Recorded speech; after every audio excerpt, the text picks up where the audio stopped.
네, 패널 토론 시작하겠습니다. 네 분의 발제를 잘 들었고요. 우선 박상욱 교수님께서는 바이오 거버넌스 개선을 어떤 총체적 관점에서 여러 가지 내용을 말씀을 해주셨고요. 그다음에 김현철 단장님께서는 어떤 바이오 헬스의 이제 R&D 거버넌스라는 관점에서 미래 지향적인 정책이 필요하다. 그래서 몇 가지 단일 통합형을 포함한 정책 거버넌스 체계를 제안을 해주셨습니다. 그리고 그다음에 김응열 센서장님께서는 과학 관점에서 어떤 인프라나 플랫폼 관점에서의 바이오 거기에서의 거버넌스 체계는 어떻게 되면 좋을까 해서 제가 들은 키워드는 어떤 융합과 시스템화가 계속 진전되기 때문에 이걸 지원할 수 있는 어떤 오픈 사이언스나 협력 체계, 그리고 규제와 R&D, 이거는 뭐 앞에 김현철 단장님도 강조하셨지만 R&D만으로는 안 되고 바이오 부분이, 물론 박상욱 교수님도 같은 맥락이셨지만 이 바이오 거버넌스 체계가 중요한 이유가 R&D뿐만 아니라 제도나 규제와 굉장히 밀접하기 때문에 그런 부분의 거버넌스가 같이 고려되어야 된다, 이런 말씀으로 들었습니다. 그리고 마지막 양진석 단장님께서는 산업부의 바이오 헬스 R&D 정책에 대해서 아주 디테일하게 설명을 해주셨고요. 이 안에서 이제 우리는 산업부에서 하시는 범부처 사업, 다부처 사업, 그 다부처 사업 간에 이제 타 부처와 어떤 연계성이 있는지 조금 살펴볼 수가 있었습니다. 오늘 저희가 토론자로는 저희 자료에 나온 순서대로 소개를 시켜드리겠습니다. 우선 범부처 신약개발사업단의 묵현상 단장님 모셨습니다. 그리고 고려대학교 의과대학의 선경 교수님 모셨습니다. 고려대학교 행정학과 안준모 교수님 모셨습니다. 인하대학교 경제학과의 오준병 교수님 모셨습니다. 그리고 마지막으로 한국과학기술연구원의 유명희 명예연구원님 오셨습니다. 오늘 토론자는 저희가 5분을 모셨고요. 우선 이 순서대로 제가 토론을 좀 부탁드리겠는데요. 먼저 묵현상 단장님께서는 한국의 대표적인 범부처 사업을 이끌고 계십니다. 그러니까 이 정책을 하는 다양한 부처의 정책 거버넌스를 몸소 체험하고 계실 거라고 생각을 합니다. 그래서 어떤 범부처 사업을 지금 하고 계시면서 느끼신 어떤 정책 거버넌스의 현황과 개선 방안, 이런 관점에서 토론해 주시면 좋겠습니다. 네, 제가 범부처 신약개발사업단 사업단장에 취임한 게 2016년 12월이었습니다. 그러니까 지금 만 5년 차 사업단장을 이제 하고 있는데, 이름이 범부처에서 이제 다음 사업으로 되면서 국가신약개발사업단으로 이름은 바뀌었습니다만 하는 역할이나 내용은 비슷합니다. 그 3개 부처가 과기정통부, 산업부, 보건복지부, 이렇게 3개 부처가 3분의 1씩 투자를 해서 진행되는 사업이기 때문에 영향력도 똑같고 성과가 나온다면 성과도 똑같이 배분이 되는 그런 구조로 현재 되어 있습니다. 근데 그간에 5년 동안 이 범부처 사업을 하면서 느낀 것은 부처들의 생각은, 목표는 똑같아요. 어떻게든지 성과를 달성을 하고 싶은 욕심은 누구나 마찬가지고 부처도 똑같습니다. 성과를 달성해야 되겠다라는 생각을 가지고 있는데, 이제 실제 일을 하는 저희들 입장에서 어떤 문제점들이 실제로 보이냐 하면, 결실을 누가 더 많은 컨트리뷰션을 할까, 아주 건전한 경쟁인데 이게 조금씩 나타날 때가 있어요. 예를 들어서 말씀드릴게요. 요즘에 나타나고 있는 백신, 그러니까 코비드-19 백신이나 또는 치료제에 대한 부분에 이제 3개 부처가 똑같은 입장에 있는 걸로 제가 이해가 되는데, 사실상 이 부분에 있어서 산업부는 이 공장을 확실하게 가지고 있기 때문에 그렇게 드러나게 나타나지는 않지만 아주 큰 컨트리뷰션을 하고 있어요. 그러나 과기부와 보건복지부 입장에서는 이제 겹치는 부분들이 나와요. 그러다 보니까 과기부에서 임상시험에도 막 R&D 자금을 지원합니다. 그럼 과기부가 너무 나간 거죠. 두 번째는 보건복지부 입장에서는 얼리 스테이지에 뭐 예를 들을게요. 메신저 RNA에 있는 우리나라에 여태까지 아무도 하지 않았기 때문에 이 얼리 스테이지에 뭐 데이터가 없습니다. 그리고 경험해본 사람도 없고, 그러니까 거기부터 시작해요. 그렇게 되면 그거는 사실은 보건복지부에서 일을 하기보다는 오히려 과기부가 훨씬 잘할 텐데, 거기 보건복지부는 거기 가서 일을 하고 있고, 과기부는 병원에 임상 시험 하는데 자금을 지원해서 해외 백신 임상 막 지원해주고 있어요. 그러니까 실질적으로 그건 뭐 그렇게 바람직한 모습이라고 보이지도 않죠. 그러나 기업 입장에서 보면 아니 누구든지 돈 주는 사람 많으면 좋은 거잖아요. 보건복지부가 주든 뭐 과기부가 주든 산업부가 주든 뭐 과제 많이 나와서 R&D 작업 많이 생기면 좋은 거니까 기업 입장에서는 거버넌스 체제가 통합되는 걸 바라지 않습니다. 여러 개가 많을수록 내가 먹을 떡이 많은데, 그러나 이 일을 이제 진행하는 제 입장에서 국가신약개발사업단 단장 입장에서 보면 그러시지 마시고 그 돈을 모아서 될성부른데 한 군데 좀 집중적으로 모아주면 좋을 텐데, 그리고 진짜 중요한 걸 해야 될 텐데, 뭐 이런 이제 그 바람은 있지요. 그러나 부처 입장에서는 또 다르니까, 그래서 가버넌스를 통합하자는 게 어떤 목표를 달성하는 데 있어서 더 효율적인 방법을 찾아보자라는 취지로 생각이 됩니다. 그런 면에서 보면 저의 생각은 이거를 뭐 NIH 형태로 만들든지 또는 일본의 에이메드 형태로 만들어도 이 똑같은 문제는 반복될 수밖에 없고, 뭐 그건 뭐 어쩔 수 없는 현상이라고 생각하고, 제일 제가 바라는 것은 그간의 일을 하면서 느낀 것이기도 합니다만은 아주 구체적인 부분에 있어서의 의견 조정이라고 생각해요. 그러니까 구체적인 부분의 의견 조정, 큰 맥락, 뭐 높은 분들이 할 게 아니라 실제적으로 이 일을 운영하는 뭐 MD 또는 PD, 프로그램 디렉터나 프로그램 매니저들 수준에서 의논하고 통합해도 충분히 가능할 거라고 생각해서, 너무 그렇게 이 고담준론, 거대담론보다는 디테일에 내려와서 이야기할 수 있는 좀 기틀과 베이스를 만드는 게 더욱 중요하지 않나 생각하고 있습니다. 네, 감사합니다. 묵현성 단장님께서 이 거버넌스 체계에서 제일 중요한 거, 일단 제가 듣기에는 조정이라는 키워드를 들었고요. 그 조정이 물론 아까 김현철 단장님이 레벨을 여러 가지로 나눠서 설명을 하셨는데, 이렇게 높은 레벨의 정책 조정도 중요하지만 그 좀 더 실행 단계 레벨에서의 어떤 전문가 간의 조정할 수 있는 메커니즘이 만들어지면 좋겠다, 이렇게 이해를 했습니다. 다음은 제가 성경 교수님께 부탁드리려고 하는데요. 성경 교수님께서는 그 전에 그 보건복지부 R&D에 대한 정책을 조정하시고 그런 역할을 많이 하셨습니다. 오송 천복단지 이사장 이전에도 이제 그런 역할을 많이 하셔서 보건복지 분야, 보건복지부의 어떤 R&D라든가 그런 분야의 어떤 정책 거버넌스에 대해서 경험도 있으시고요. 그 경험을 바탕으로 한 의견을 주시면 좋겠습니다. 네, 감사합니다. 오늘 그 바이오 가버넌스 포럼에서 이 바이오라는 용어에 대해서도 많이 얘기를 해주셔가지고, 바이오를 기술면으로 보면은 BT라는 얘기인데, 그러면 IT는 빼는 건가? 바이오 산업, 그럼 신약 제약 바이오, 그럼 의료기기 솔루션 부분은 이 여기서 얘기하는 바이오 산업의 가버넌스에 포함되지 않는 건가? 그렇다면 요새 우리 대한민국의 빅3의 하나라고, 미래 산업 동력인 빅3의 하나라고 하는 바이오헬스 산업에 대한 고민과는 어떻게 다른 건가?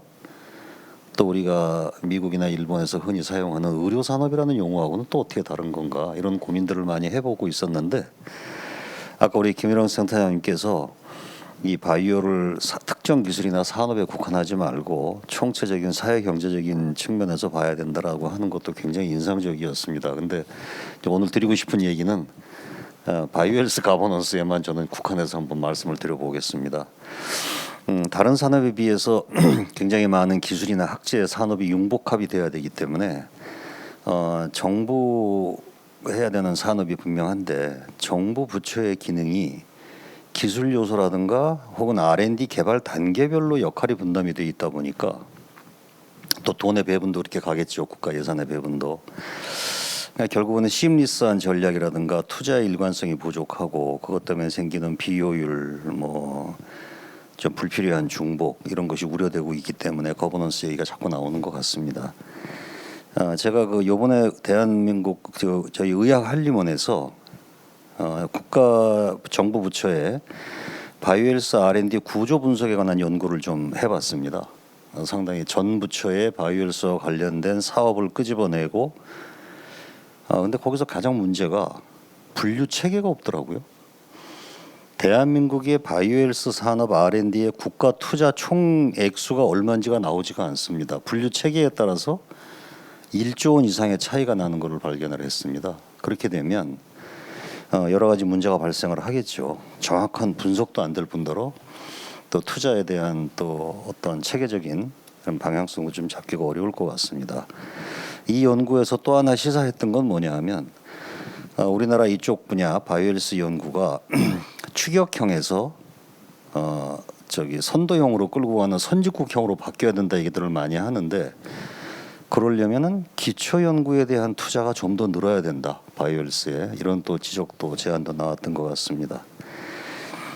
그리고 또 하나는 이런 문제를 이제 거버넌스 문제를 나눌 때 우리가 하드웨어 부분에서 항상 거론이 되는 미국의 NIH, 영국의 NHR 혹은 일본의 에이메드 같은 건데 최근에 지금 요새 또 시기적으로 대선 기간이다 보니까 각 캠프에서 공통적으로 보건부 독립, 바이오부 독립, 건강부 독립 얘기들을 다들 하고 계시는 것 같아요. 아마 그 얘기는 아까도 얘기 드린 대한민국의 미래 비전이라고 하는 빅3의 바이오헬스 분야를 우리나라 먹거리 산업으로 끌고 가려니 전담 부처를 만들어야 되느냐 아닌가 하는 얘기가 나오는 것 같습니다. 그건 상당히 하드웨어적인 접근인 것 같은데요.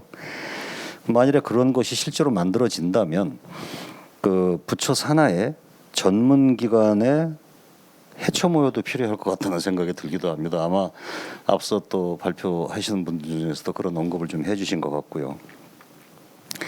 또 하나는 바이오헬스 산업의 특징 중에 하나가 아까 융복합이기도 하지만 또 하나는 죽음의 계곡이라는 게 있습니다. 많은 분들이 그거를 규제의 장벽이라고 생각하는데 사실은 정확하게 보면은 펀딩 갭입니다. 정부의 마중물 투자가 끝나고 난 다음에 민간 투자가 바로 연결을 못하고 무서워서 들어오지 못하는 영역이 존재하는 거죠. 그래서 아까 보건복지부가 어찌 보면은 그 부분을 좀 막아줘야 되는데 문제는 정부 부처의 R&D 투자의 성과 평가를 뭘로 하냐는 거죠. 우리가 보통 3P하고 개량화 평가를 하는데 저는 여기서 전부터 꼭 제안을 드리고 싶은 거는 정부의 투자는 공공 투자는 민간 투자를 끌어당기는 마중물 역할을 해야 된다. 그렇기 때문에 정부 R&D 부처의 R&D 투자의 개량화 성과 지표 중에 하나를 반드시 포함시켜야 될 것이 그것을 통해서 민간 투자를 얼마나 유치했는가 하는 것을 개량화 평가 지표로 넣어야 된다고 저는 얘기를 하고 있습니다. 그렇지 않으면 정부 투자가 직접 성과를 자꾸 내려고 하는 문제가 생기는 거죠. 정부 투자를 가지고 기기를 만들고 정부 투자를 가지고 그 산업화 성과 지표를 끄집어내려고 한다는 거죠. 그거는 좀 곤란할 것 같습니다. 그 오송 천복단지 예를 하나 들어보면 2014년부터 2017년까지 국가 정부 예산 투자가 6%가 늘었을 때 천복단지 내에 있는 민간 기업의 R&D 투자는 1000%가 늘었습니다. 우리가 그거를 성과 지표로 잡아줘야 된다는 거죠. 근데 그렇지 않고 만약에 천복단지 보고 신약을 개발해라, 의료기기를 개발해서 먹거리를 만들어내라고 그러면은 바이오헬스 산업의 특징이라고 하는 죽음의 계곡이라는 개념을 전혀 이해하지 못하는 어프로치가 될 것 같다는 생각이 듭니다. 그래서 가버넌스를 고민을 할 때는 그런 하드웨어적인 것과 소프트웨어적인 것도 좀 병용을 해야 될 것 같고 보건복지부가 어찌 보면은 바이오헬스 R&D에 상당히 좀 여러 가지로 어찌 보면 주무부처 역할을 하고 있는데 보건복지부 R&D의 거버넌스도 굉장히 파편화되어 있습니다. 그래서 어찌 보면은 주무부처로서 주도적인 역할을 해줘야 허리 역할을 해줘야 될 보건복지부가 그런 파편에 대한 R&D 가버넌스 때문에 전체적인 바이오헬스 R&D 산업에 걸림돌이 될 수도 있다. 그래서 그 부분도 한번 들여다봤으면 좋겠다라는 것도 의견입니다. 감사합니다. 네, 성경 교수님 감사합니다. 바이오 헬스 정책 거버넌스에 초점을 맞춰서 말씀해 주셨고요. 복지부 안에서의 어떤 정책 거버넌스, 부처 내 부처 간 정책 거버넌스 조정도 중요하지만 어쩌면 우리가 가장 지금 맞닥뜨린 거는 부처 내 정책 거버넌스의 어떤 통일성과 협력 관계에 중요하다고 말씀해 주신 것 같고, 거버넌스 체계를 개선했을 때는 당연히 저도 지금 말씀하신 거에 동감하는 게 어떤 성과 평가, 어떤 부처 공무원 부분들에 대한 어떤 성과 평가라든가 정부 정책 사업에 대한 성과 평가 시스템도 같이 개선이 돼야 될 필요가 있다고 생각합니다. 다음은 고려대학교 안준모 교수님께 제가 부탁드리고 싶습니다. 행정학 관점에서 오늘 사실 뭐 박상욱 교수님을 포함해서 여러분들이 다음 정부에 어떤 제안하는 어떠면 한 가지 예시로서 그 정책 거버넌스 체계 개선 방안 말씀을 하시고, 이제 가장 중요한 건 조정과 협치의 정책이 필요하다는 건 모든 분들이 말씀하신 것 같아요. 융합이 돼야 되기 때문에 바이오 분야가 그런 부분의 정책 거버넌스를 행정학 관점에서 어떻게 생각하시는지 토론 부탁드리겠습니다. 네, 감사합니다. 오늘 또 네 분 발제를 통해서 저도 많이 배웠습니다. 특히 이제 바이오 쪽을 과학과 R&D, 네, 산업 관점에서 봐주시고, 또 첫 번째 발제하신 박상욱 교수님께서 정책 거버넌스 말씀을 주셔서 입체적으로 잘 일단 발제가 이루어진 것 같습니다. 네 분 발제 들으면서 들었던 생각이 아까 성경 교수님도 정확히 지적해 주셨지만 하드웨어적으로만 풀 수 있는 이슈는 아닌 것 같고요. 하드웨어적인 부분이 있고 소프트웨어적인 부분이 있다라는 말씀을 드리고 싶습니다. 그래서 저희가 이제 제목이, 오늘 토론의 제목이 거버넌스라고 되어 있죠. 저희가 요새는 사실은 부처 개편이나 조직 개편이란 말을 잘 쓰지 않습니다. 왜냐하면 이제 조직 개편은 하드웨어적인 이슈에 국한이 되고, 저희가 거버넌스는 좀 더 소프트웨어적인, 조정도 중요하지만 협치의 이슈도 다루는 것이기 때문에 그런 의미에서 소프트웨어적인 이슈도 많은 것 같고요. 그리고 한 가지 재미있는 거는 오늘 여러 가지 이제 그 네 가지 관점에서 다양한 문제점이 지적이 됐는데 절반 정도는 사실은 공통적인 이슈 같아요. 과학기술이 가진 공통적인 이슈에서 비롯되는 것 같고요. 나머지 절반 정도는 바이오라고 하는 특성이 가지고 있는 그런 데서 오는 좀 독특한 특성이 있는 것 같습니다. 따라서 저희가 하드웨어적인 처방과 소프트웨어적인 처방을 동시에 고려하고 바이오적인 특성과 비바이오적인 과학기술 공통적인 특성을 함께 고려해야 바람직한 거버넌스가 될 수 있지 않을까 싶습니다. 먼저 그 과학기술 공통적인 특징부터 말씀드리면 세 가지 포인트를 말씀드리고 싶은데요. 하나는 아까 발제에서도 지적이 됐듯이 문제 중에 하나가 사업의 규모가 작다는 겁니다. 그러니까 사업의 규모가 어떤 성과를 가시적으로 나타내기는 턱없이 부족하고 잘게 잘려져 있어서 어떤 크리티컬 매스를 넘지 못하는 건데요. 이것은 사실 바이오에서만 나타나는 게 아니고 우리나라 과학기술 혁신 거의 모든 사업에서 나타난 내용이라고 보여집니다. 그 이유 중에 하나는 사실은 이제 정부 부처에서 각 국 단위, 그다음에 과 단위, 또 사무관 단위로 내려가게 되고, 대부분의 이제 정부의 사업은 사무관 단위 행정을 하게 돼 있습니다. 그래서 보통 사무관 또는 주무관 한 분이 하나의 사업을 담당하는 구조로 되어 있기 때문에 개인이 커버할 수 있는 정도 스콥에서 멈추고 있죠. 그래서 사실 부처 내에서의 협업도 되게 중요하다는 저희가 교훈을 받을 수 있고요. 두 번째는 부처 간 협업을 위해서 이제 컨트롤 타워를 만드는 게 정답이냐는 정말 어려운 과제인 것 같습니다. 왜냐하면 바이오 쪽에서는 또 바이오 컨트롤 타워를 얘기하지만 디지털은 디지털 컨트롤 타워를 얘기하고 있고요. 기후 에너지는 또 기후 에너지 컨트롤 타워를 얘기하고 있어서 우리가 그러면 컨트롤 타워 10개를 만들든지 아니면 있는 컨트롤 타워를 잘 쓰든지 이슈가 될 것 같고요.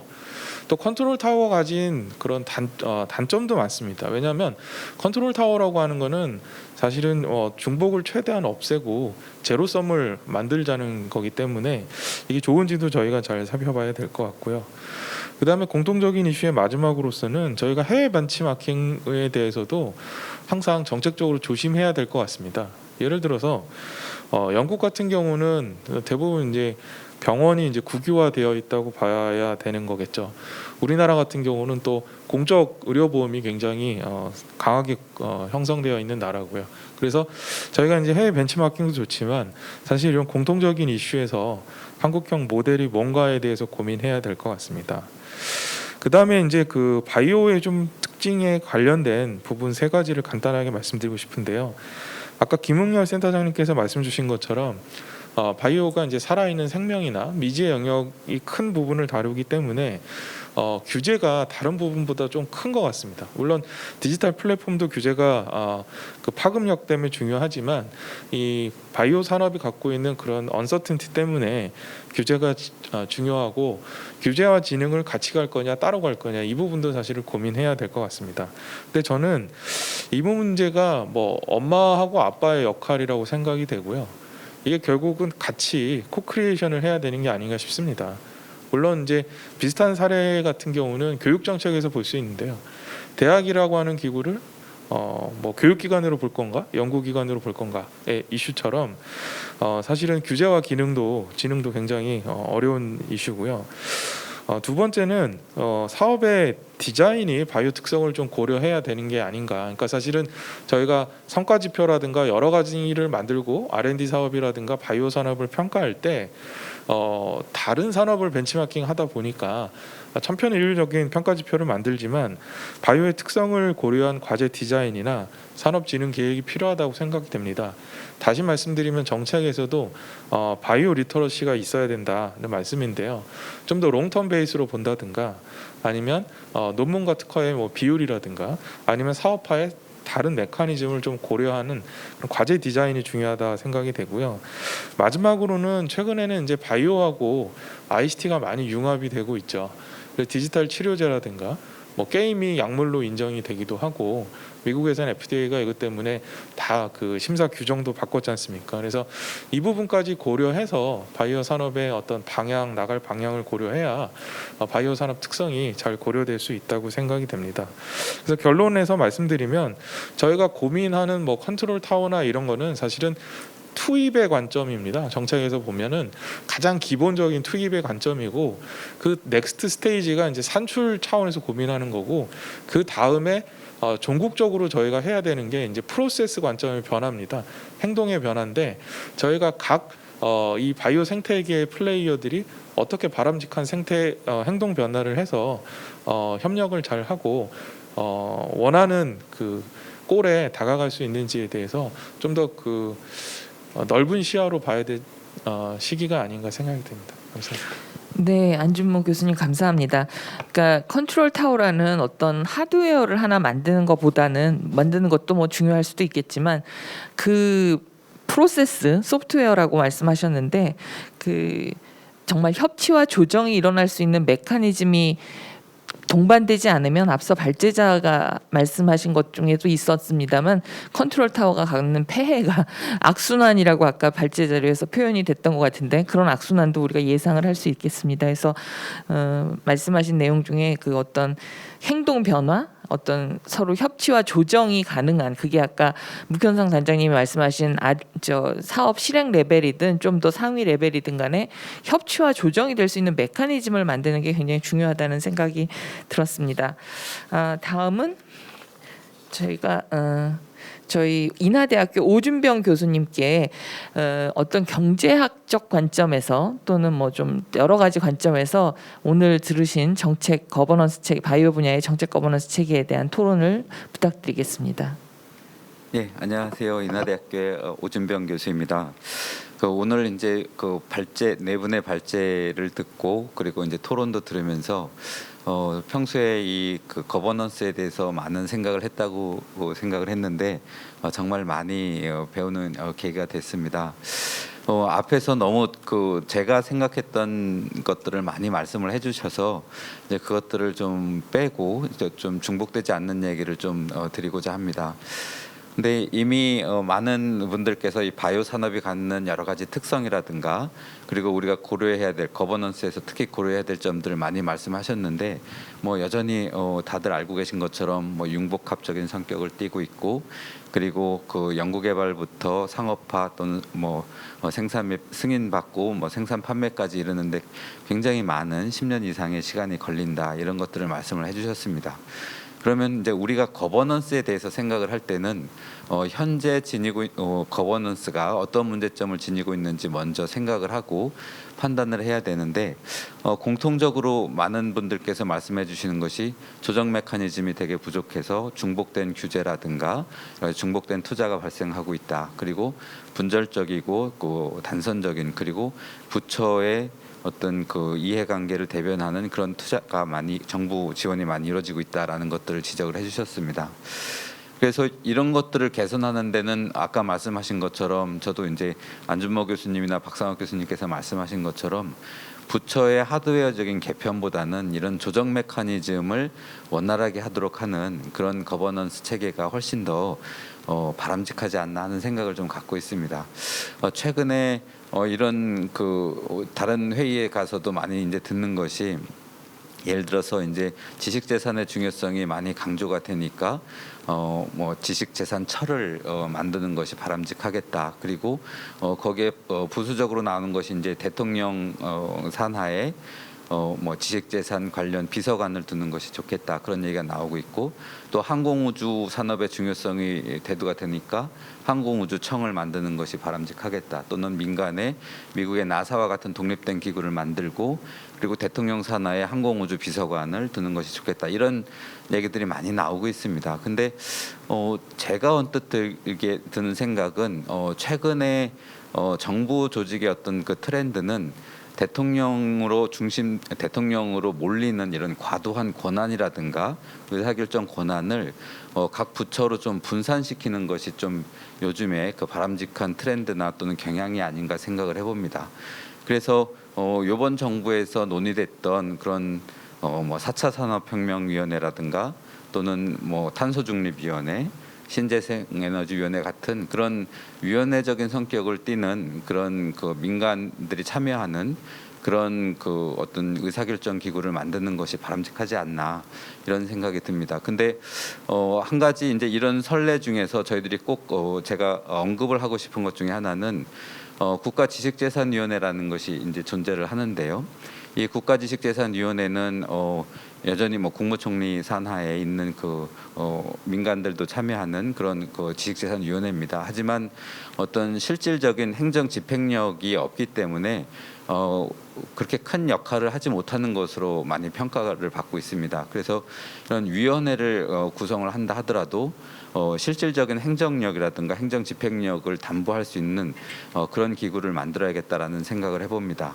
그리고 이 바이오 산업이 갖고 있는 어떤 장기적인 그런 기술 개발이라든가 그런 기술의 수명 주기를 고려를 할 때 정권에 따라서 이렇게 쉽게 이리적으로 생겼다가 없어지는 그런 뭐 태스크포스 팀 같은 그런 예를 들어서 뭐 범부처 합동 과학기술 TF팀이라든가 뭐 이런 것들의 어떤 그 모습을 띠기보다는 보다 정부 내에 그 정부 부처에서 상설적으로 존재하는 정부 관계법이라고 해야 될까요? 그런 것에 존재하는 그런 그 위원회, 상설위원회가 존재하는 것이 그리고 실질적인 행정력을 집행할 수 있는 그런 아주 강력한 그런 위원회가 존재하는 것이 이런 그 조정과 통합에 그리고 분절적인 그 과학기술 정책을 서로 협의하고 원활하게 유지하는데 이상적인 체제가 아닐까 하는 생각을 해봅니다. 이것과 관련해서 최근에 되게 이슈가 되고 있는 정책 사례를 좀 말씀드리고 싶습니다. 영국과 유럽을 중심으로 최근에 많이 논의가 되고 있는 것 중에 하나가 아까 박상욱 교수님께서도 잠깐 설명을 해주셨지만 임무지향적인 기술 혁신 정책이라는 것입니다. 근데 이 임무지향적인 그 혁신 정책은 이제 과거에 그 정부 주도의 어떤 그 혁신 정책, 우리나라의 어떤 개발연대에 특정한 산업을 콕 집어서 하향식으로 그 경제 성장만을 목표로 했던 이런 혁신 정책과는 달리 사회적으로 굉장히 큰 난제라든가 또는 담론 이런 것들을 설정을 하고 그것에 대해서 아주 제한된 그런 큰 그 사회적 임무를 그 정책의 어떤 중요한 하나의 해결 과제로 설정을 한 다음에 그것을 수직적으로 가치사슬적으로 치면 연구개발부터 뭐 생산 과정 그리고 나중에 사회적인 수요까지 심지어 시장 창출을 하는 범위까지 모두 정부가 아주 주도적으로 그 시행을 하는 그런 것을 임무지향적인 혁신 정책이라고 합니다. 이런 것들이 갖는 중요한 그 특징 두 가지를 꼽으라면 하나는 과거의 그런 산업 주도의 어떤 그 정부 주도의 그런 경제 성장 유지의 그 산업 정책은 경제 성장만을 어떤 목표로 했다면 이런 임무지향적인 산업 정책은 그것보다 훨씬 더 큰 사회 주도 사회의 어떤 난제를 해결하는 데 포커스를 맞추고 있다는 것입니다. 그렇기 때문에 보다 수요 중심적이고 그리고 보다 그 성과 지향적인 그런 정책이 되겠습니다.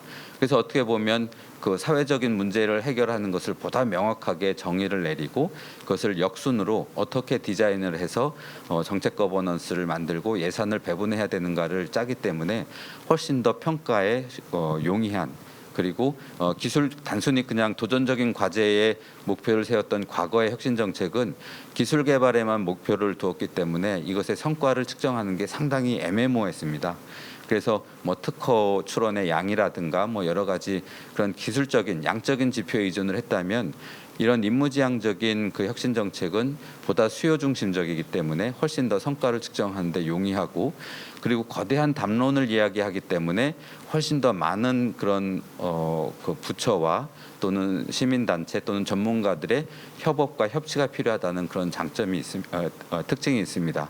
그리고 무엇보다도 중요한 것은 수직적으로 업스트림에 해당되는 연구개발부터 다운스트림에 해당되는 시장에서의 수요 창출까지 모든 분야를 다 관할을 해야 된다는 것입니다. 이것을 우리가 쉽게 얘기하자면 2x2 매트릭스로 볼 수가 있습니다. 현재 기존의 정부들의 그 기존 부처들이 존재하고 횡축으로는 그런 정부들이 존재한다면 정축으로는 이런 사회적인 난제 또는 임무에 해당되는 각각의 중요한 위원회들이 존재를 해서 그 위원회들이 실질적으로 어떤 그 실행력을 갖는 그런 의사결정 권한과 예산 집행 능력을 갖고 각 부처로부터 그런 것들을 지원받는 그런 형태가 되겠습니다.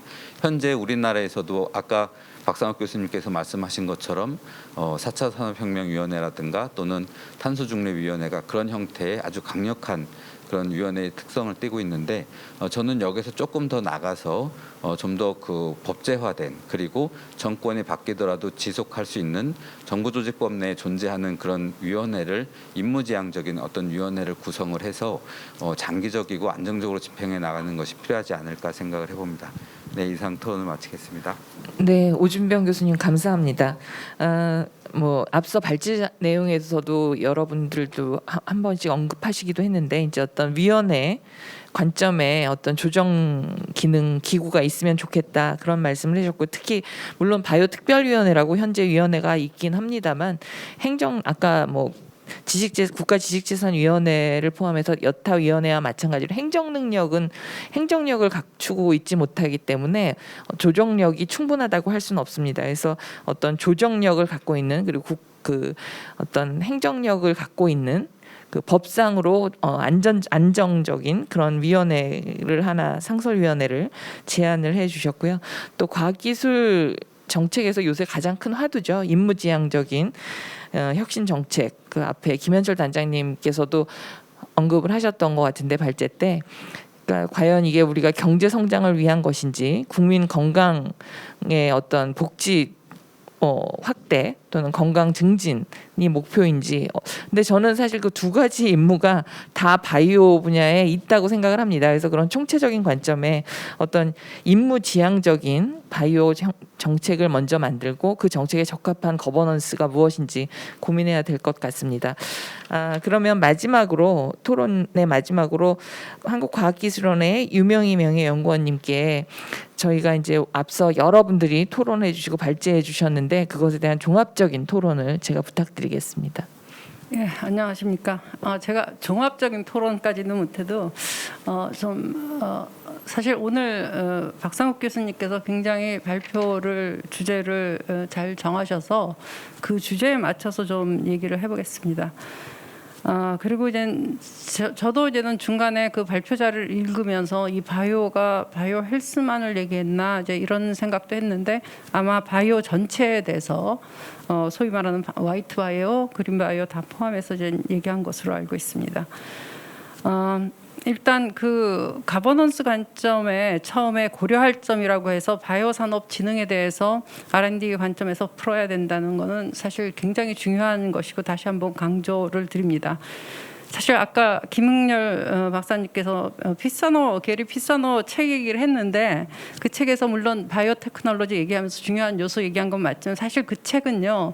사이언스 비즈니스가 안 된다는데 관점이 있는 책이라서 그렇게 유명했던 것입니다. 그때는 사실 이 책을 2006년에 내셨는데 그때 성공한 회사라고는 엠젠 하나고 다른 제약사들하고 이렇게 비교해봐도 사실 영업이익이 그 산업 분야에 없다 이제 그런 얘기인데 이분이 2014년에 네이처하고 다시 인터뷰를 했습니다. 저도 굉장히 궁금했거든요. 그동안 한 10년 가까이 지나면서 이분 생각이 어떻게 변했을까 했는데 그때는 생각이 많이 변해서 역시 이 바이오 산업은 R&D 투자가 굉장히 중요하다는 것을 또 그 인터뷰에서 강조를 했었습니다. 기초응용 개발의 경계가 없는 건 물론이고요. 사실 아까 박상욱 교수님은 제약회사 예를 들면서 이제 수직 계열을 했는데 사실 그 제약회사처럼 이렇게 거대한 글로벌 기업이 아니라 조그만 중소기업 아니면 벤처 회사들을 전부 다 개발하다가요 다시 기초연구로 돌아갑니다. 그러니까 이게 수직 계열이라고 보기도 어렵고 그 정도로 지금 경계가 없는 것이고요. 근데 한 가지 강조한 데서 저도 굉장히 동의하는 게 기초과학하고 우리가 소위 얘기하는 기초과학이라는 거하고 임상의과학 쪽의 연계는 정말 강조가 돼야 될 것 같습니다. 그 얘기가 가끔 몇 년 전부터 계속 나오지만 우리가 physician scientist라고 그러니까 의사과학자들을 많이 키워야 된다는 이유도 그런 것이 보는 문제점을 가져오는 것이 그 임상에서 많이 문제점을 가져오고 결국 또 밸류 창출도 임상에서 되기 때문입니다. 그리고 이제 두 번째 관점에서 임무지향적 혁신 정책 제가 좀 몇 개 여러 가지 얘기를 하려고 그랬는데 아까 지금 오 박사님께서 오준병 교수님께서 너무 얘기를 잘해 주셔갖고 사실 다 좀 생략하고요. 그 약간의 좀 민간 주도 R&D 투자라는 얘기가 나왔어요. 강조는 안 하셨지만 그 이제 그 PPT에 나왔는데 약간의 오해 소지가 좀 있을 것 같아요. 사실 바이오처럼 우리나라에서는 좀 일천한 산업 아니겠습니까? 이게 뭐 반도체나 자동차 같지도 않은데 그 민간 주도로 해서 한다는 거가 그런 기업 중심인지 아니면 일반 대중 중심인지 약간의 좀 오해가 있을 수 있고요. 그래서 저는 사실 그런 기업이나 이런 기업 참여, 민간 참여, 융합 연구를 좀 그쪽 전략으로 좀 했으면 좋겠다는 얘기를 좀 드리면서 사실 달파에 지금 뭐 미국 NIH도 달파를 제도를 도입하는데 달파의 그 RFP를 보면 반드시 기업 그다음에 대학이나 연구소가 이렇게 같이 엮어서 융합 연구를 하게 되는데 기업이 이제는 예를 들어서 특허를 가지고 들어온다든가 그래서 실제로 그 사람들 3년 내에 이렇게 성과를 볼 수 있는 그런 사업 구도를 하기 때문에 민간 주도에서 R&D에 좀 구체적인 좀 일레버레이션이 필요하다는 좀 말씀을 드리고요. 그리고 사실 이제는 과거 정부 주도가 에서 좀 잘한 것은 우리가 답습할 필요는 있다고 생각합니다. 노무현 정부 때 신성장 동력 위원회라는 것이 있었습니다. 그 산하에 바이오 의료 장기 위원회가 있었는데 거기서 사실 이제는 세 개 부처가 모여서 지금 산업부, 보건부, 그다음에 과기부 이렇게 모여서 저희가 그러니까 바이오의약품, 바이오로직스라고 하는 것을 우리가 앞으로 신성장 동력을 하겠다 했습니다. 그렇게 하면서 R&D 투자를 하겠다고 했을 때 그때 시장인 제약회사들이 무슨 소리를 하는 거냐? 지금 뭐 의약품의 10%뿐이 안 되는 바이오 의약품을 한다고 90%를 무시하냐고 그렇게 얘기를 했지만 정부는 정책적으로 바이오 의약품에 투자를 했고요. 지금 상황은 뭐 다 아시겠지만 세계 100대 제약품 중에서 상위 50위, 그러니까 50개 이상이 지금 바이오 의약품이라는 건 뭐 다 알려진 사실입니다. 그래서 그런 잘한 것들은 좀 우리가 좀 답습을 해야 된다, 그런 말씀을 드리겠습니다. 그리고 이제는 거기 사실 기초 연구에 대한 투자 지금 굉장히 여러분들이 많이 강조를 하셨는데 우리가 그럼 어느 정도 투자를 해야 할 것인가? 이제 이런 얘기가 있습니다. 지금 2조 원 이상 뭐 증가된 기초 연구 규모를 보고 할 만큼 했다. 근데 성과가 뭐냐? 이렇게 얘기하는 사람, 아니면 뭐 노벨상 받는 게 우리 지상의 목표냐? 뭐 애니 코스트 우린 노벨상을 받아야 되냐? 근데 저는 이런 것들이 다 일종의 프레임화라고 생각하고요. 사실 우리가 코로나 이 백신 사태에서 봤듯이 너무나 사실 기초 연구가 많이 부족합니다. 그렇기 때문에 기초 연구에 대해서는 저희가 충분히 투자를 해야 되고 그리고 단지 이거는 이제는 어떻게 보면 R&D 포트폴리오의 문제인 것 같습니다. 우리가 이렇게 추격형으로 갈 때는 어느 정도까지 이것을 할 것인가, 투자를 할 것인가, 이런 논의가 되고 사실 가버넌스가 만약에 있다면 거기서 이런 것들을 결정할 수 있는 그런 가버넌스가 됐으면 좋겠습니다. 그리고 이제는 임무지향형 혁신 정책에서 마지막으로 말씀드릴 것은, 이걸 이제는 좀 사람들이 이제 해석을 해서 임무지향은 R&D까지 내려오면 사실 바이오하고는 맞지 않습니다. 이게 저희가 바이오는 해서 3년 내지 5년 만에 뭐 성과를 내는 걸 하면 지금 국채까지 하듯이 계속 반복합니다. 그러니까 코로나 백신 나오고 이런 사태 터지면 또 외국에서 또 수입해서 쓰고, 그렇기 때문에 요 임무지향형 혁신 정책에 있어서의 그 R&D나 이런 것들에 대해서 조금 더 정교하게 우리가 정책을 다듬을 필요가 있다, 그런 말씀을 드리겠습니다. 그다음에 마지막으로 이제 차기 정부 기능 조정 이슈에서 사실 이 가버넌스 이슈에서 민주당은 뭐 대선 공약으로 이미 과기 부총리 뭐 재부활한다 이제 이렇게 했는데, 만약 그럴 경우에는 기재부에 있는 신성장 동력을 지금 담당하는 미래 전략국 같은 것이 다 그 기능이 와야지 이게 제대로 되지, 또 기재부에서는 또 따로 또 뭐 전략하고 혁신본부에서 그런 R&D나 조정해라 뭐 이렇게 되면 안 될 것 같습니다. 그 외에 이제는 사실 아까 좀 이 이슈를 보면서 인재 양성, 뭐 바이오, 그다음에 뭐 우주, 뭐 여러 가지 예를 드시는데, 사실 바이오는 인재 양성하고 상당히 밀접한 관계가 있습니다. 그래서 실제로 우리가 대학의 지식의 허브라고 하지만 지금 이공계 대학원들이 어떻게 보면 좀 지금 상당히 이제 위협에 있다고 보는데, 포스트 BK 20일 후에 어떻게 하면 연구 인프라, 또 특히 인력, 그러니까 스텝 사이언티스트나 테크니시언을 어떻게 대학의 조직에 조직화하는 그런 것들, 그러니까 결국 이제는 법률 개정도 필요한 건데요. 이러한 정책 과제를 연구재단이나 한림원에서는 지금 이제 연구를 하고 있는데, 이 바이오가 특히 이제는 인재 양성하고 이렇게 관련이 많은데, 만약에 안전보건부가 생겨서 바이오 R&D를 거기서 다 전담하게 할 때 이런 것까지 할 수 있겠나, 이제는 좀 약간은 저는 바이오 R&D를 그런 보건부가 생기면 거기 다 준다는 데는 약간의 레저베이션, 물론 이제 바이오 헬스에 관한다 하더라도 레저베이션이 있고요. 단지 현재 그 보건 쪽의 R&D 규모는 좀 훨씬 더 많이 키웠으면 좋겠습니다. 사실 우리 임상 연구가 굉장히 중요하고, 아까 또 그 데스밸리, 세컨 데스밸리 얘기도 나왔는데 많이 키워야 되는데, 우리가 이 무슨 R&D를 갑자기 많이 키울 수가 없는 그런 구조기 때문에, 그런데 이게 이제 정부를 바꾸면서 뭐 다른 형태의 이제 우리가 가버넌스를 도입하면서는 가능할 수 있을 것 같은데 좀 키웠으면 좋겠고요. 박상욱 교수님이 이제 말씀하신 거에는 포함이 안 됐지만, 우리나라 공학한림원에서 지금 차기 정부에 바라는 정책 총서가 나왔습니다. 거기서는 이제 제안을 한 것이 사실 지금 부처 간의 칸막이가 그중 가장 큰 뭔가 우리가 대전환을 하려고 해도 가장 큰 문제라고 해서 사실 혁신 담당 미국의 OSTP 같은 백악관의 OSTP 같은 것을 만들어서 뭐 가칭 국가산업 미래 전략실 이렇게 했는데 뭐 이름은 어찌 됐든 간에 사실 근데 청와대 실이면 실장이면 장관급이거든요. 청와대 수석실은 수석 이제 부처 저 차관급이고요. 그래서 사실 지금 정책실이 있는데 정책실을 아예 이제는 그런 혁신 전략실 이렇게 바꿔서 하면은 좀 더 힘이 있고 사실 그렇게 되면은 과학기술도 이제는 그 안에서 같이 논의가 되는 그런 구조가 될 것 같습니다. 그러면 뭐 바이오는 그럼 뭐 수석 근데 저 뭐 그거보다는 바이오 뭐 신산업 뭐 우주 뭐 그다음에 뭐 여러 가지 나오는 새로운 분야를 통합해서 그런 어떠한 신산업에 관련된 과학기술 수석실이 있으면은 더 좋을 것 같은 생각이 듭니다. 마지막으로 이제는 박 교수님께서 발표했는데 마지막에 좀 말씀하셔갖고 좀 약간 좀 주목이 안 됐을 수도 있는데 저는 그 연구개발 지원 체계 통합하는 것 범부처 체계를 이것만 해결해도 많은 걸 해서 해결할 수 있다고 이제 말씀하셨는데 전적으로 동의하고요.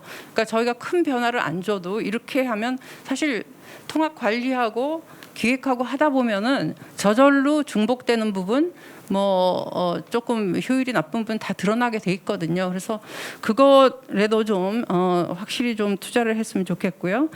그리고 이제 마지막으로 오준병 그 교수님께서 대통령실이 너무 커지는 거 문제가 있으니까 정부 부처 그다음에 이제 위원회를 만들더라도 그걸 상설위원회 하자 하는데 그러면 정부가 커지는 거거든요. 대통령실은 뭐 그대로 유지한다 해도 과연 이제 그게 바람직한 것인가도 저희가 같이 고민을 해봐야 될 것 같아요. 그러니까 과연 이런 거버넌스 체계에 대통령실은 사실 뭐 커지는데 한계가 있습니다. 그러면 대통령실에 뭐 OSTP 같은 걸 둔다 한들 사실 그 어떤 정책실 만들고 그 실제 조직은 외곽에 있어야 될 것 같아요.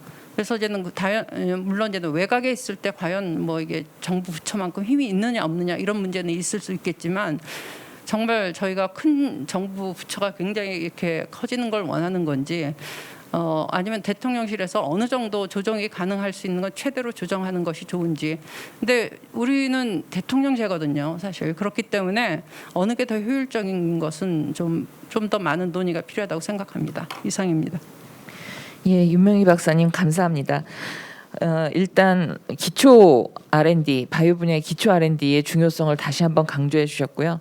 그리고 기초에서 이제 임상까지 연결하는 부분에 있어서 어떤 그 의사 과학자를 포함한 어떤 인력 양성의 중요성도 강조하셨고요. 그리고 이제 임무지향적 부분에 있어서는 제가 이해하기는 임무지향적 혁신 정책이 꼭 이렇게 단기간의 임무에만 국한되는 건 아니라고 생각을 합니다. 그래서 바이오 분야도 뭐 3년 내지 5년 안에 사업화만이 임무지향이 아니라 만약에 사회적인 파급 효과를 더 낼 수 있다면 사회적인 파급 효과까지도 이제 건강이나 복지 확대라는 이런 큰 임무 의 관점에서 임무지향적 혁신 정책이 장기적인 관점에서 추진될 수 있고 그런 장기적 관점의 거버넌스를 얘기하신 게 아닌가 오준명 교수님도 그런 생각을 해봤고요. 그다음에 연구개발 지원체계 통합 부분 저도 적극 찬성합니다. 사실 이걸 먼저 한 나라가 일본인데요. 그 관리기구를 통합하면서 진짜 아메드형으로 해서 관리를 일원화하는 그런 방법도 우리가 생각해 볼 수 있는 거고, 그다음에 물론 정책 거버넌스가 어느 게 정답인지는 모르겠지만 대통령실 산하에 어떤 OSTP 같은 조직 대통령실 산하에 넣는 것이 좋은지 아니면 상설위원회로 이렇게 일종의 추가적인 부처가 만들어지는 게 좋을지에 대한 우리의 어떤 정책적인 비용이 얼마나 드는지에 대해서는 좀 정교한 판단이 필요할 것 같습니다. 그러면 우선 뭐 유명희 박사님께서 저희 박상욱 교수님께 몇 가지 질문을 드린 게 있으니까 박상욱 교수님께서 먼저 대답 좀 해주시고요. 그리고 오늘 이 패널 토론을 들으시고 느낀 소회랄까 그런 얘기를 좀 정리해 주시면 좋겠습니다. 예, 짧게 말씀드리겠습니다. 먼저 저는 뭐 사실 바이오 전공자나 바이오 연구 현장에 있지 않은데 과기 정책 관점에서 주제 넘게 제가 발제를 했는데도 불구하고 진지하게 토론해 주셔서 감사하고요. 오늘 다른 발제자분들하고 또 5분 토론자분들께 아주 많이 배웠습니다. 감사드립니다. 사실은 유명희 수석님께서 주신 말씀들은 이제 질문이라기보다는 이제 코멘트에 해당하고요. 저도 거의 대부분 동의하는 부분입니다. 제가 뭐 PPT에는 썼는데 발표에서는 시간 관계상 설명하지 않고 넘어간 것들도 있었는데요. 다 유명희 박사님 말씀하고 의견하고 일맥상통하는 부분입니다. 저는 이제 한 말씀만 첨언을 하고 마이크를 넘기겠는데요. 오늘 나온 얘기들 중에 이제 조정 이런 부분들이 중요하다 보니까 이제 소프트웨어적인 부분들이 많이 언급이 됐습니다만 저는 뭐 또 반대로 하드웨어적인 어떤 리셋 시도도 의미가 있다라는 의견을 마지막으로 드리고 싶습니다. 왜냐하면 지금 저희가 이 분업 구조가 고착화되다 보니까 일종의 부족주의가 발생을 했어요. 부족주의가 발생을 하면은 영역 지키기 싸움이 됩니다. 영역을 다투는 것도 아니고 그냥 그 영역을 지키는 거죠. 그러니까 뭐 보건복지부는 병원들을 하고 상대를 하고 과기부는 대학의 기초연구자들하고 상대를 하고 서로 안 넘어가는 거예요. 이론상으로는 대학에 계신 MD들도 과기부 기초과제 하실 수 있어요. 그런데 이제 또 그 역으로는 또 성립이 안 되죠. MD만 다룰 수 있는 실험의 영역이 있고 대학에 있는 PhD들은 거기 접근할 수 없는 영역이 또 있고 이렇게 되는데 이들 사이에 연계나 협업 연구가 잘 안 되고 있습니다. 그래서 사실은 이 부분을 좀 어떻게 보면은 그 조직적인 관점 차원에서 오히려 한번 섞어주는 일이 있어야 될 것 같아요. 그래서 병원에서도 지나치게 임상이나 진료 위주로 되어 있는 병원의 체제를 기초 연구를 많이 하시는 쪽으로 가져가야 되겠고요. 그러니까 연구병원이라고 하는 게 정말로 자리를 잡아야 되는 거죠. 지금 연구병원이 이미 있습니다. MRC도 있고 다 있는데 거기서 이제 MD들이 PhD 하셔가지고 기초 연구를 해주시면 좋은데 MD는 계속 진료하시고 PhD를 고용해서 하고 계세요. 그것보다는 조금 더 병원의 기초 연구가 활성화되고 말하자면 연구병원에서 부설 연구소를 만들고 연구병원 부설 연구소에서 과기부의 기초 과제를 많이 하실 수 있는 그런 풍토가 자리 잡아야 된다고 보고요. 사실은 저희가 생명윤리법도 그렇고 뭐 이 자리에서 상당히 터부시되는 세 글자 이름이 있는데 황우석 사태 이후에 정말 우리 바이오 연구 생태계가 황폐화됐습니다. 그 전까지는 협업도 가능했고 생명윤리법도 규제가 지금처럼 강하지 않았거든요. 근데 뭐 일종의 원죄가 지금 뭐 15년이 넘도록 살아남아 있는데 한번 그 전에 어떻게 보면 초창기여서 부족주의가 자리 잡기 전이었던 것 같긴 합니다만은 기초 연구자들하고 MD들하고 같이 활발하게 연구할 수 있는 그런 일종의 문화 또는 뭐 어떤 그 영역의 경계 타파 이런 부분이 필요할 것 같고 그런 일을 위해서라면 어떤 조직을 한번 흔드는 것도 의미가 있다라는 생각입니다. 그리고 기초 연구가 바이오에서는 워낙 중요하기 때문에 만약에 굳이 함께 가야 된다면 기초 있는 쪽으로 일원화하는 것에 저는 의견을 갖고 있습니다. 네, 이상입니다. 네, 감사합니다. 부족주의 타파 얘기해 주셨고요. 바로 그 다음에는 이제 아까 사실 저희 오늘 포럼에 보건복지부, 산업통상자원부, 그리고 과학기술정보통신부 이렇게 각 부처에 바이오 정책 담당하시는 과장님들을 저희가 처음에는 초청을 했습니다. 근데 이 정책 거버넌스라는 게 너무 예민한 문제이고 시기적으로도 또 여러 가지로 좀 조심스러운 시기라고 생각들을 하셔서 다들 참석하시기 어렵다 그러시면서 대신 의견을 주실 수 있는 세 분을 사실 추천을 받아서 오늘 발제를 세 분께 부탁을 드렸는데요. 보건복지부 입장에서 아까 보건의료 R&D 거버넌스에 대한 굉장히 좋은 얘기를 김현철 단장님께서 해주셨습니다. 그리고 좀 전에 그 MD, PhD 어떤 협업 문제도 또 박상욱 교수님께서 지적을 하셨는데 김현철 단장님이 생각하시는 보건복지 분야의 정책 아까 몇 가지 정책 거버넌스 안을 내시긴 하셨지만 앞으로 어떻게 되면 더 좋을지 마지막으로 간단하게 얘기해 주시면 좋겠습니다. 뭐 제가 부처를 대변해서 얘기한다는 건 적절하지 않는 것 같습니다. 개인적으로 제가 뭐 생각하고 여러 가지 오랫동안 여기를 봐왔기 때문에 제가 드는 소회로서 좀 말씀을 드리자면 그런 입장에서 말씀드려야 될 것 같고요. 간단히 말씀드려야 될 것 같은데 에이메드 말씀하셨는데 에이메드에서 연구자들이 가장 안 좋은 점이 뭐냐, 좋아진 건 뭐고 안 좋아진 건 뭐냐 했더니 좋아진 건 별로 없는데 안 좋아진 건 하나 있다. 여러 부처에서 연구비를 받다가 이제 못 받게 됐더라, 많이 줄었더라 이런 얘기를 하시더라고요. 확실히 그 효율성이 증가하는 부분은 분명히 있는 것 같습니다. 그래서 어떤 형태로든 지금 경쟁적인 어떤 정책 경쟁에서 벗어나는 것은 굉장히 중요한 것 같고요. 정책 경쟁이 어떤 소모적인 일을 나타냈냐면 계획을 위해서 또 그거를 무너뜨리기 위한 계획이나 정책을 또 내놔야 되고 우리가 예측이 불가능합니다. 정책. 내가 내년에 이 연구비를 받을 수 있을지 언제까지 연구비를 받을 수 있을지 전혀 우리가 예측하기가 어렵죠. 이게 장기 산업이라고 하고 리스크를 우리 매니지먼트 해야 되는 산업이라고 했는데도 불구하고 예측이 너무 더 불가능한 정책을 쏟아내다 보니까 연구자들은 그게 맞춰서 연구비를 타내기 위한 기획과 경쟁에 또 다시 휘말리기 마련입니다. 아까 그래서 제발 어떤 정책 거버넌스를 갖더라도 근거의 중심에 근거에 기반한 정책이 만들어지고 그게 적어도 5년 정도는 예측이 가능한 정책이 만들어져야 아까 인문지향적 혁신 정책도 약 10년을 바라보고 보통 10년 이상을 바라보고 만들어지거든요. 예를 들자면 EU의 암 정복과 관련된 미션 파서블이죠. 이것도 사실상 10년을 내다보고 2030년에 어떻게 암 환자를 줄여나갈 수 있을 것인가를 가장 큰 목표를 두면 실질적으로 항암제를 만든다는 얘기보다 우리가 빨리 암 환자를 어떻게 찾아낼 것인가에 더 집중하는 형태의 정책이 나오게 됩니다.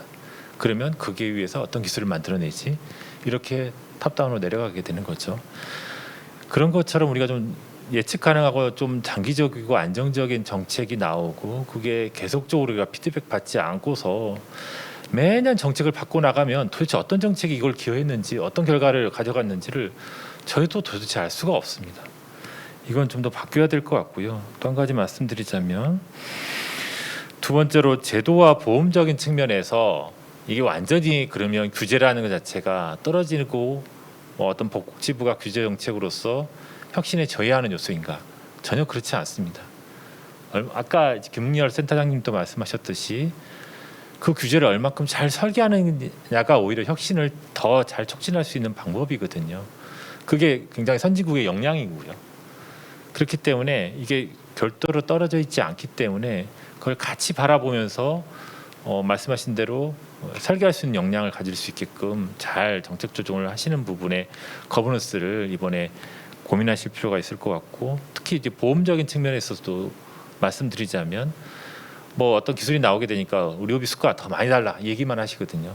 그리고 우리가 보험료를 2배, 3배 낼 수 있는 거에 대한 것도 다 동의를 해야 됩니다.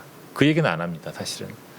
실질적으로 정합적인 어떤 정합성을 가진 정책을 가지려면 전체적인 관점에서 우리가 조망을 하고 정책을 설계할 수 있는 역량을 갖출 수 있게끔 통합적으로 바라봐줬으면 감사드리겠습니다. 네, 제가 제 그 부탁을 고치겠습니다. 제가 부처를 대변해서 말씀해 주십사고 한 건 취소고요. 사실 여기 계신 분들은 다 전문가, 그 해당 분야의 최고 전문가분들이니까 본인이 생각하시는 의견을 말씀해 주시면 되고 그런 관점에서 김현철 단장님 말씀에 전 대부분 동감합니다. 특히 지금 사실 이 보건의료 분야가 되게 큰 분야를 차지하고 있는데 거기서 비용 지불하는 시스템까지 볼 수 있는 그 단순히 혁신 기술을 개발하고 R&D에서 어떤 혁신적인 제품과 서비스만 만들어서 될 문제가 아니라 앞서 여러분들이 말씀하셨듯이 규제도 인허가 규제도 관련이 되고 거기에 더더군다나 지불 구조가 생각을 해야 되기 때문에 더더군다나 저는 이 정책 조정을 할 수 있는 총체적인 소프트웨어가 뭔가 필요하다는 생각이 듭니다. 그러면 아까 그 R&D 과학 관점에서 이제 정책 거버넌스 얘기를 해주신 저희 김은열 센터장님께 1분 정도 코멘트 부탁드리겠습니다. 1분입니까? 이제 그 생명공학 육성법이 이제 주관되고 있는 부처가 이제 과학기술부가 되겠습니다. 생명공학 육성법이 2020년도에 굉장히 큰 폭으로 변화했는데요. 그 속의 내용들은 예를 들어서 좀 전에도 얘기했던 근거 기반이라는 컨셉에 굉장히 요구되는 조항들을 굉장히 많이 갖추게 되었습니다. 바이오 기술 분류 체계에 대한 그 체계적인 수립을 위한 조항들이 신설되어서 통계를 구축할 수 있는 기반이 법적으로 갖춰져 있다고 말씀드릴 수 있고, 기술 역량 평가와 같은 제도도 도입되도록 되어 있습니다. 그래서 그 이러한 근거 기반의 정책 인프라 표준들을 갖춰 나가면서 거버넌스의 밑바탕을 제공할 수 있는 여건들이 형성되고 있는데, 그게 과기부에서 최근에 혁신하고 있는 중요한 의미 있는 혁신 활동이라고 말씀드릴 수 있고, 두 번째는 부처의 그 최근 노력들이 혁신 능력을 제공하는데 모아지고 있는 것 같습니다. 예를 들어서 예전에 R&D 사업비를 지원하는 문제만이 아니고 이제 이 R&D를 구조하고 시스템화하고 또 전략 기술을 중심으로 플랫폼화하는 이런 부분의 노력들이 굉장히 모아지고 있고요. 특히 플랫폼 공통 기반 기술에 대해서는 예를 들어서 합성 생물학 같은 경우에 이러한 미래의 국가 경쟁의 핵심이 되는 기술 분야에는 신규 법을 만들어서라도 육성을 위한 활로를 개척하겠다 하는 생각들을 하고 있어서 2022년도에 굉장히 그런 분야의 노력들이 많이 확대될 것으로 생각해 봅니다. 마지막으로 제가 오늘 발제를 하면서 빼먹었던 부분이 있는데요. 기술 역량 평가를 비롯해서 규제 거버넌스를 이루는 부분에 국회의 역할이 좀 강조될 필요가 있다고 생각합니다. 예를 들어서 기술 역량 평가의 결과가 과학적인 근거에 의해서 개척이 되면 그 내용을 바로 법제화 연결시켜서 다가갈 시행될 수 있도록 하는, 이 말은 규제가 과학기술의 혁신을 저해한다는 이런 컨셉을 완전히 넘어서서 그야말로 새로운 장을 열어가는 규제 경쟁력을 갖추는 이런 문제라고 생각하고, 그런 부분에 대해서도 거버넌스를 한번 생각해 보면 좋겠다는 생각을 해봤습니다. 예, 감사합니다. 국회의 역할까지 강조해 주셨습니다.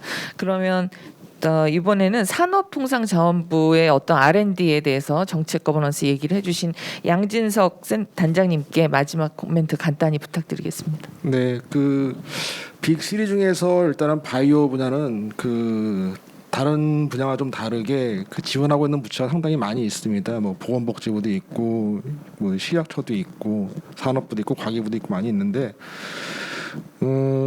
그 기업을 지원함으로 인해 가지고 그 산업 생태계를 강화하고 육성하겠다는 부분에서 보면은 중기부나 산업부랑 어떻게 보면 비슷한 면이 있겠지만, 산업부는 또 그 산업 생태계 강화하고 조성하고 육성하는 또 그런 부분도 있거든요. 근데 그 수단으로 저희는 R&D를 많이 쓰고 있는 건데, 지금 그 R&D에 대해서 중복 투자도 얘기가 많이 나오고 효율화도 얘기가 많이 나오고 있습니다. 그래서 아까 저희 산업부 바이오 그 관련된 연역을 갖다 좀 설명을 들었는데, 그 지금은 이제 예타를 준비를 하고 있으면서 산업부 단독으로 하고 있는 사업은 거의 없습니다. 몇 개 안 되고 다 범부처, 다부처 사업으로 지금 진행 중에 있는데, 지금 이제 국가 시작개발 사업도 마찬가지고요. 그리고 또 뭐 범부처 의료기기 사업도 마찬가지인데, 그런 걸 설치함으로 인해 가지고 효율적일지 효율적이지 않을지에 대해서는 또 다른 문제가 있습니다. 그 인력이라든지 또 기관 설치라든지 관리라든지 여러 가지가 존재하는데, 그래도 일단은 예산의 효율적인 투자와 중복 투자를 방지하기 위해서 애를 쓰고 있고, 지금 준비하고 있는 거의 모든 사업이, 대부분의 사업이 다 여러 부처 공동으로 같이 준비를 하고 있습니다. 그래서 어쨌든 효율 투자를 극대화하기 위해서 많이 애를 쓰고 있다, 이렇게 말씀드리겠습니다. 예, 말씀 감사합니다. 진짜 우리나라 정부가 여러 가지 이제 정책 효율성 높이기 위한 노력을 지금까지 했죠. 근데 이제 조금 더 추가적인 노력이 필요하다 이런 말씀을 드리겠습니다. 그리고 마지막으로 제가 한 말씀만 더 부탁을 드리고 싶은데요. 유명희 박사님께서 뭔가 저희 오늘 토론에 대해서 마지막을 토론을 간단히 해주시면 좋을 것 같습니다. 예, 제가 그 뭐 전체보다도 아까 그냥 보험 적용 얘기가 나와서 그런데 우리가 그냥 바이오 산업을 신성장 동력으로 정말 키우려면 우리는 목표가 글로벌 시장입니다. 국내 시장만 보는 것이 아니기 때문에 사실 가장 큰 시장인 미국 그리고 유럽의 그런 어떤 보험 제도나 이런 것까지 같이 봐야 된다. 거기에 규제 제도도 잘 연구를 해서 전체적으로 통합적으로 보는 것이 필요하다는 말씀을 좀 추가하고 싶습니다. 감사합니다. 네, 유명희 박사님 감사합니다. 오늘 국가 바이오 거버넌스 리셋의 마지막 저희 그 포럼으로 국가 바이오 거버넌스 어떻게 바뀌면 좋을지 개선 방안에 대해서 다양한 관점의 발제와 토론이 있었습니다. 여러분과 또 차기 정부의 도움이 조금이나마 되었으면 좋겠습니다. 이상으로 바이오 경제 포럼을 마치겠습니다. 감사합니다.